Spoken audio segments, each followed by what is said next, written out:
നമുക്ക് എപ്പോൾ വേണമെങ്കിലും പണം എടുക്കാൻ ബാങ്കിൽ ATMകൾ ഉണ്ട്. പക്ഷേ നമ്മളിൽ എത്ര പേർ ചിന്തിച്ചിട്ടുണ്ട് രാത്രിയോ പകലോ എന്നില്ലാതെ കൃത്യം 5 മിനിറ്റിനുള്ളിൽ നമ്മുടെ റേഷൻ അരി ATMൽ നിന്ന് എടുത്താലോ എന്ന് കേൾക്കുമ്പോൾ അതിശയമായി തോന്നുന്നുണ്ടോ? എന്നാൽ സംഗതി സത്യമാണ്. ബാങ്കിലെ ATM പോലെ തന്നെ സമയത്തിന്റെ പരിമിതികളില്ലാതെ ഏത് പാതിരാത്രിക്കും പോയി റേഷൻ അരി എടുക്കാവുന്ന രാജ്യത്തെ ആദ്യത്തെ റേഷൻ ATM നിലവിൽ വന്നിരിക്കുന്നു. ഛത്തീസ്ഗഡ് സർക്കാരാണ് ഈ വിപ്ലവകരമായ പദ്ധതി നടപ്പിലാക്കിയിരിക്കുന്നത്. ഔദ്യോഗിക നാമം അന്നപൂർത്തി ഗ്രെയിൻ ATM. എന്നാൽ ഇതിന്റെ മറുപുറം എന്താണ്? രാജ്യത്തിന്റെ പല ഭാഗങ്ങളിലും ഇത്തരം പുരോഗമന പദ്ധതികൾ അതിവേഗം നടപ്പിലാക്കുമ്പോൾ നമ്മുടെ കേരളം മാത്രം എവിടെ നിൽക്കുന്നു? രാഷ്ട്രീയ വിരോധവും മോദി വിരോധവും കാരണം കേന്ദ്ര ഗവൺമെന്റിന്റെ ഇത്തരം ജനക്ഷേമ പദ്ധതികൾ കേരളത്തിൽ നടപ്പിലാക്കാൻ മടിക്കുകയാണോ? അതോ BJPക്ക് എങ്ങാനും ഇതിന്റെ മൈലേജ് കിട്ടിയാലോ എന്ന ഭയമാണോ? ഇന്നത്തെ വീഡിയോയിൽ നമ്മൾ പരിശോധിക്കുന്നത് ഈ ഗംഭീര പദ്ധതി എന്താണെന്നും കേരളം ഇതിൽ എത്രമാത്രം പിന്നിലാണെന്നുമാണ്. ആദ്യം എന്താണ് ഈ സംഭവം എന്ന് നോക്കാം. ഛത്തീസ്ഗഡിൽ മാത്രമുള്ള എന്തെങ്കിലും പരീക്ഷണമാണോ ഇത്? അല്ല. ഐക്യരാഷ്ട്രസഭയുടെ വേൾഡ് ഫുഡ് പ്രോഗ്രാമും ഇന്ത്യ ഗവൺമെന്റും ചേർന്ന് വികസിപ്പിച്ചെടുത്ത തികച്ചും മെയ്ഡ് ഇൻ ഇന്ത്യ സംവിധാനമാണിത്. ഇന്ത്യയിൽ ആദ്യമായി ഒഡീഷയിലാണ് ഇത് സ്ഥാപിച്ചത്. അതിനുശേഷം ഹരിയാന, ഉത്തർപ്രദേശ്, ഗുജറാത്ത് എന്നീ സംസ്ഥാനങ്ങളിൽ വിജയകരമായി നടപ്പിലാക്കി. ഇപ്പോഴിതാ ഛത്തീസ്ഗഡിലേക്കും എത്തിയിരിക്കുന്നു. നമ്മൾ റേഷൻ കടകളിൽ കണ്ടുശീലിച്ച വലിയ തിരക്കും മണിക്കൂറുകൾ നീളുന്ന കാത്തിരിപ്പും ഇവിടെ പൂർണ്ണമായി ഒഴിവാക്കപ്പെട്ടിരിക്കുന്നു. ഈ മിഷനിൽ ഒരേ സമയം 2000 കിലോ വരെ ഭക്ഷ്യധാന്യം സൂക്ഷിക്കാൻ കഴിയും. ഇനി ഇതെങ്ങനെ പ്രവർത്തിക്കുമെന്ന് നോക്കാം. മെഷീനിലെ ടച്ച് സ്ക്രീനിൽ നിങ്ങളുടെ റേഷൻ കാർഡ് നമ്പറോ ആധാർ നമ്പറോ നൽകുക. ബയോമെട്രിക് പരിശോധനയ്ക്കായി വിരലടയാളം പതിപ്പിക്കുക. പരിശോധന കഴിഞ്ഞാൽ കൃത്യം 5 മിനിറ്റിനുള്ളിൽ 50 കിലോ വരെ അരിയോ ഗോതമ്പോ കൃത്യമായ തൂക്കത്തിൽ ലഭിക്കും. തൂക്കത്തിലെ പിശക് വെറും 0.0 മാത്രമാണ്. അതായത് മില്ലിഗ്രാം കണക്കിന് കൃത്യത. ഇത് കേവലം ഒരു മെഷീൻ മാത്രമല്ല, വലിയൊരു വിപ്ലവമാണ്. ഇതിന്റെ പ്രധാന നേട്ടങ്ങൾ എന്തൊക്കെയാണെന്ന് നോക്കാം. ഒന്നാമതായി, കടക്കാരനെ ഒഴിവാക്കുന്നില്ല, കാവൽക്കാരനാക്കുന്നു. മെഷീൻ സ്ഥാപിക്കുന്നത് നിലവിലുള്ള റേഷൻ കടകൾക്ക് തൊട്ടടുത്ത് തന്നെയാണ്. ദിവസവും ഇതിൽ സ്റ്റോക്ക് നിറയ്ക്കേണ്ട ചുമതല ആ കടയുടമയ്ക്ക് തന്നെയാണ്. അതുകൊണ്ട് വ്യാപാരികളുടെ തൊഴിൽ നഷ്ടപ്പെടുന്നു എന്ന് ആദ്യം പേടിക്കേണ്ടതില്ല.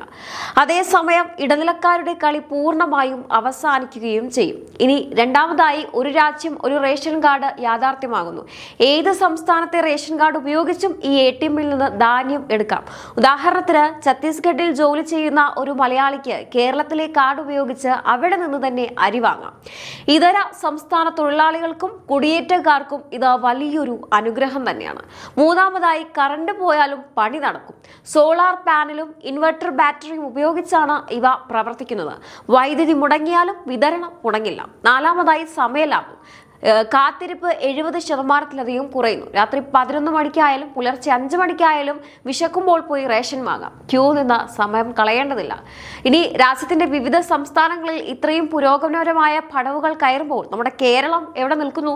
കേരളം ഒട്ടും പിന്നിലല്ല എന്നാണ് അധികാരികൾ പറയുന്നത്. ഈ അന്നപൂർത്തി സംവിധാനം പരീക്ഷിക്കാൻ കേരള സർക്കാരും ഒടുവിൽ സമ്മതം നൽകിയിട്ടുണ്ടെന്നാണ് റിപ്പോർട്ടുകൾ സൂചിപ്പിക്കുന്നത്. എറണാകുളം ജില്ലയിലെ പിറവത്തായിരിക്കും സംസ്ഥാനത്ത് ആദ്യത്തെ ഗ്രെയിൻ ATM സ്ഥാപിക്കുക എന്നാണ് റിപ്പോർട്ട് സൂചിപ്പിക്കുന്നത്.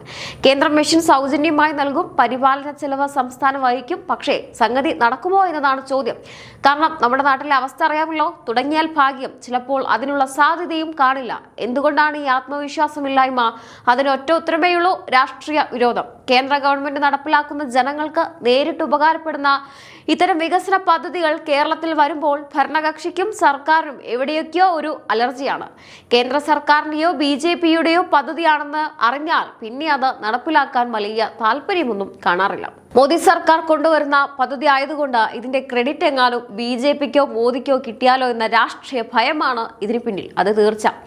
ജനങ്ങളുടെ സൗകര്യത്തെക്കാളും ക്ഷേമത്തെക്കാളും വലുത് പലപ്പോഴും പാർട്ടിയുടെ രാഷ്ട്രീയ താല്പര്യങ്ങളായി മാറുന്നു എന്നത് എത്രമാത്രം സങ്കടകരമായ സത്യമാണ്, അല്ലേ? ഇവിടെയാണ് നമ്മൾ മറ്റു നേതാക്കളെ കുറിച്ച് ഓർത്തു പോകുന്നത്. നമ്മുടെ പപ്പുമോൻ, ചില ദേശീയ നേതാക്കളും ഇതൊന്നും കാണുന്നുണ്ടാവില്ല എന്ന് തോന്നുന്നു. രാജ്യത്ത് ഇത്രയും വലിയൊരു സാങ്കേതിക വിദ്യയും ഇത്രയും വലിയ മാറ്റങ്ങൾ ഉണ്ടാകുമ്പോൾ പലരും ഇപ്പോഴും പഴയകാല സമരമുറകളിലും അന്ധമായ മോദി വിരോധത്തിലും തന്നെ നിൽക്കുകയാണ്. നല്ലത് എവിടെയായാലും അത് അംഗീകരിക്കുക എന്നൊരു മര്യാദയുണ്ട്. എന്നാൽ മോദി വിരോധം മൂലം രാജ്യത്ത് നടക്കുന്ന പുരോഗമനപരമായ ഒന്നിനെയും അംഗീകരിക്കാൻ ഇക്കൂട്ടർ തയ്യാറാകുന്നില്ല.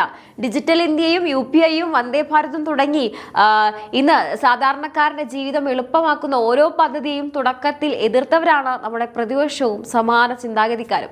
ഛത്തീസ്ഗഡിലെ തൊഴിലാളികൾക്കും പാവപ്പെട്ടവർക്കും രാത്രിയും പകലും വ്യത്യാസമില്ലാതെ റേഷൻ ലഭിക്കുമ്പോൾ കേരളത്തിലെ റേഷൻ കടകൾക്ക് മുന്നിൽ ഇപ്പോഴും മണിക്കൂറുകളോളം വരി നിൽക്കേണ്ട ഗതികേടിലാണ് ജനങ്ങൾ. പ്രബുദ്ധത എന്ന് നമ്മൾ വാഴ്ത്തിപ്പെടുമ്പോൾ ഇത് വാക്കുകളിലല്ല, ഇത്തരം 24 മണിക്കൂറും പ്രവർത്തിക്കുന്ന ആധുനിക സംവിധാനങ്ങൾ നടപ്പിലാക്കുന്നതിലാണ് വേണ്ടതെന്ന് എപ്പോഴാണ് നമ്മുടെ ഭരണാധികാരികൾ തിരിച്ചറിയുക? മോദി സർക്കാർ അഭിമാനത്തോടെ നടപ്പിലാക്കിയ ഒരു രാജ്യം ഒരു റേഷൻ കാർഡ് ഈ പദ്ധതിയുടെ ഏറ്റവും മികച്ച വിജയം തന്നെയാണ്. ഏത് സംസ്ഥാനത്തെ റേഷൻ കാർഡ് ഉപയോഗിച്ചും ഈ ATMിൽ നിന്ന് ധാന്യം എടുക്കാം. എന്തായാലും ഇത് മോദി സർക്കാരിന്റെ ദീർഘവീക്ഷണമാണ് ഇത്തരം പദ്ധതികളിലൂടെ പുറത്തു വരുന്നത്. ഇവിടെ നമ്മൾ തിരിച്ചറിയേണ്ട ഒരു വലിയ സത്യമുണ്ട്. വെറുമൊരു ഭരണമല്ല, മറിച്ച് രാജ്യത്തെ അടിമുടി മാറ്റിമറിക്കുന്ന ദീർഘവീക്ഷണമുള്ള ഭരണമാണ് ഇന്ന് നരേന്ദ്രമോദി സർക്കാരിൻ്റെത്. ജനങ്ങളുടെ സമയം ലാഭിക്കുക, അഴിമതി പൂർണ്ണമായി തുടച്ചു നീക്കുക, ഡിജിറ്റൽ ഇന്ത്യയിലൂടെ സാധാരണക്കാരന്റെ ജീവിതം എളുപ്പമാക്കുക, ഇതാണ് മോദി ഗ്യാരണ്ടി. ഇന്ന് ലോകം മുഴുവൻ ഇന്ത്യയുടെ ഡിജിറ്റൽ വിപ്ലവത്തെ അത്ഭുതത്തോടെയാണ് നോക്കിക്കാണുന്നത്. എന്തായാലും ഇതൊരു ചരിത്രമായി മാറും. കാരണം ഓരോ പൗരനും അവന്റെ അർഹതപ്പെട്ട ആനുകൂല്യം ഒരു തടസ്സവുമില്ലാതെ കൃത്യമായി ലഭിക്കുന്നുണ്ട് ഉറപ്പാക്കുകയാണ് ഈയൊരു സർക്കാർ. എന്നാൽ നിർഭാഗ്യവശാൽ രാജ്യം ഇത്രയൊക്കെ മുന്നോട്ട് കുതിക്കുമ്പോഴും രാഷ്ട്രീയ അന്ധതയും മോദി വിരോധവും കാരണം ചില സംസ്ഥാനങ്ങൾ മാത്രം ഇപ്പോഴും പഴയകാല ചിന്താഗതികളിൽ തന്നെ ഒതുങ്ങി നിൽക്കുകയാണ്. ജനക്ഷേമ പദ്ധതികളെ രാഷ്ട്രീയ ലാഭത്തിനായി കാണുന്ന ഇത്തരം നിലപാടുകൾക്കെതിരെ ജനം ചിന്തിക്കേണ്ട കാലം അതിക്രമിച്ചിരിക്കുകയാണ്. വികസനത്തിന്റെ കാര്യത്തിൽ രാഷ്ട്രീയമില്ല, രാഷ്ട്രം മാത്രമാണ് പ്രധാനമെന്ന് നമ്മുടെ ഭരണാധികാരികളെ എപ്പോഴാണ് തിരിച്ചറിയുക അല്ലേ? ഛത്തീസ്ഗഡ് സർക്കാർ കാണിച്ചു തന്ന ഈ മാതൃക കേരളത്തിലെ സർക്കാരും കണ്ണു തുറന്ന് കാണുമെന്ന് നമുക്ക് പ്രതീക്ഷിക്കാം.